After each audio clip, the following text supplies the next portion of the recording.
through day 3. The other question we must ask ourselves is, what is the expectation of the church? What is the expectation of the church? We said we are asking 5 questions. Who is our audience was number 1. We said number 2 is how much time do we have? And now today we're saying, what is the expectation of the church? Psalm chapter 22 and verse 3 says, "Yet you are enthroned as the Holy One. You are the one Israel praises." Our activity today is list down some of the expectations you have every time you go to church. Are they realistic? How often are they met?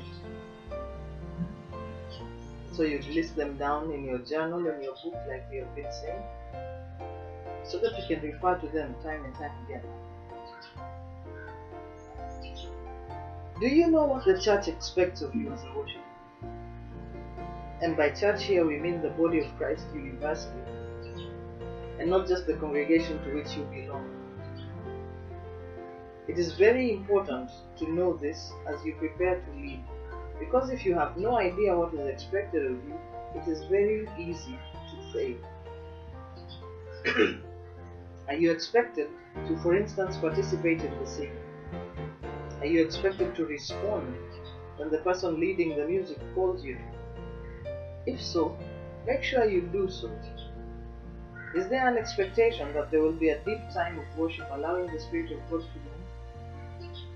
If so, do not rush from one song to another.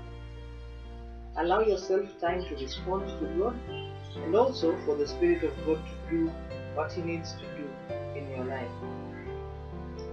Many times we as worshippers are so caught up in our own little world of songs, music, dance, good sound and harmonies that we totally forget about God.